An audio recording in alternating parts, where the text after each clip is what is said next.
Chapter 110. The Indictment. The judges took their places in the midst of the most profound silence. The jury took their seats. M. de Villefort, the object of unusual attention, and we had almost said of general admiration, sat in the armchair and cast a tranquil glance around him. Everyone looked with astonishment on that grave and severe face, whose calm expression personal griefs had been unable to disturb, and the aspect of a man who was a stranger to all human emotions excited something very like terror. "Gendarmes," said the president, "lead in the accused." At these words the public attention became more intense, and all eyes were turned towards the door through which Benedetto was to enter. The door soon opened, and the accused appeared. The same impression was experienced by all present, and no one was deceived by the expression of his countenance. His features bore no sign of that deep emotion which stops the beating of the heart and blanches the cheek. His hands, gracefully placed, one upon his hat, the other in the opening of his white waistcoat, were not at all tremulous. His eye was calm and even brilliant. Scarcely had he entered the hall when he glanced at the whole body of magistrates and assistants. His eye rested longer on the president, and still more so on the king's attorney. By the side of Andrea was stationed the lawyer who was to conduct his defense, and who had been appointed by the court, for Andrea disdained to pay any attention to those details, to which he appeared to attach no importance. The lawyer was a young man with light hair, whose face expressed 100 times more emotion than that which characterized the prisoner. The president called for the indictment, revised, as we know, by the clever and implacable pen of Villefort. During the reading of this, which was long, the public attention was continually drawn towards Andrea, who bore the inspection with Spartan unconcern. Villefort had never been so concise and eloquent. The crime was depicted in the most vivid colors. The former life of the prisoner, his transformation, a review of his life from the earliest period, were set forth with all the talent that a knowledge of human life could furnish to a mind like that of the procurer. Benedetto was thus forever condemned in public opinion, before the sentence of the law could be pronounced. Andrea paid no attention to the successive charges which were brought against him. M. de Villefort, who examined him attentively, and who no doubt practiced upon him all the psychological studies he was accustomed to use, in vain endeavored to make him lower his eyes, notwithstanding the depth and profundity of his gaze. At length the reading of the indictment was ended. "Accused," said the president, "your name and surname." Andrea rose. "Excuse me, Mr. President," he said in a clear voice, "but I see you are going to adopt a course of questions through which I cannot follow you. I have an idea, which I will explain by and by, of making an exception to the usual form of accusation. Allow me then, if you please, to answer in different order, or I will not do so at all." The astonished president looked at the jury, who in turn looked at Villefort. The whole assembly manifested great surprise, but Andrea appeared quite unmoved. "Your age?" said the president. "Will you answer that question?" "I will answer that question, as well as the rest, Mr. President, but in its turn." "Your age?" repeated the president. "I am 21 years old, or rather I shall be in a few days, as I was born the night of the 27th of September, 1817. M. de Villefort, who was busy taking down some notes, raised his head at the mention of this date. "Where were you born?" continued the president. "At Auteuil, near Paris." M. de Villefort a second time raised his head, looked at Benedetto as if he had been gazing at the head of Medusa, and became livid. As for Benedetto, he gracefully wiped his lips with a fine cambric pocket handkerchief. "Your profession?" "First I was a forger," answered Andrea as calmly as possible. "Then I became a thief, and lately have become an assassin." A murmur, or rather storm, of indignation burst from all parts of the assembly. The judges themselves appeared to be stupefied, and the jury manifested tokens of disgust for a cynicism so unexpected in a man of fashion. M. de Villefort pressed his hand upon his brow, which, at first pale, had become red and burning. Then he suddenly arose and looked around as though he had lost his senses. He wanted air. "Are you looking for anything, Mr. Procurer?" asked Benedetto with his most ingratiating smile. M. de Villefort answered nothing, but sat, or rather threw himself down again upon his chair. "And now, prisoner, will you consent to tell your name?" said the president. "The brutal affectation with which you have enumerated and classified your crimes calls for a severe reprimand on the part of the court, both in the name of morality and for the respect due to humanity. You appear to consider this a point of honor, and it may be for this reason that you have delayed acknowledging your name. You wished it to be preceded by all these titles." "It is quite wonderful, Mr. President, how entirely you have read my thoughts," said Benedetto in his softest voice and most polite manner. "This is, indeed, the reason why I begged you to alter the order of the questions." The public astonishment had reached its height. There was no longer any deceit or bravado in the manner of the accused. The audience felt that a startling revelation was to follow this ominous prelude. "Well," said the president, "your name?" "I cannot tell you my name, since I do not know it, but I know my father's, and can tell it to you." A painful giddiness overwhelmed Villefort. Great drops of acrid sweat fell from his face upon the papers which he held in his convulsed hand. "Repeat your father's name," said the president. Not a whisper, not a breath was heard in that vast assembly. Everyone waited anxiously. "My father is King's attorney," replied Andrea calmly. "King's attorney," said the president, stupefied, and without noticing the agitation which spread over the face of M. de Villefort. "King's attorney." "Yes, and if you wish to know his name, I will tell it. He is named Villefort." The explosion, which had been so long restrained from a feeling of respect to the court of justice, now burst forth like thunder from the breasts of all present. The court itself did not seek to restrain the feelings of the audience. The exclamations, the insults addressed to Benedetto, who remained perfectly unconcerned, the energetic gestures, the movements of the gendarmes, the sneers of the scum of the crowd, always sure to rise to the surface in case of any disturbance. All this lasted 5 minutes, before the doorkeepers and magistrates were able to restore silence.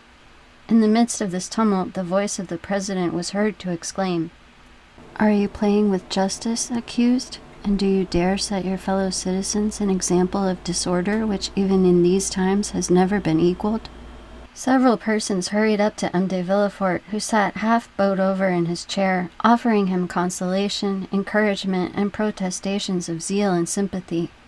Order was re-established in the hall, except that a few people still moved about and whispered to one another. A lady, it was said, had just fainted. They had supplied her with a smelling bottle, and she had recovered. During the scene of tumult, Andrea had turned his smiling face towards the assembly. Then, leaning with one hand on the oaken rail of the dock, in the most graceful attitude possible, he said, "Gentlemen, I assure you I had no idea of insulting the court, or of making a useless disturbance in the presence of this honorable assembly. They ask my age, I tell it. They ask where I was born, I answer.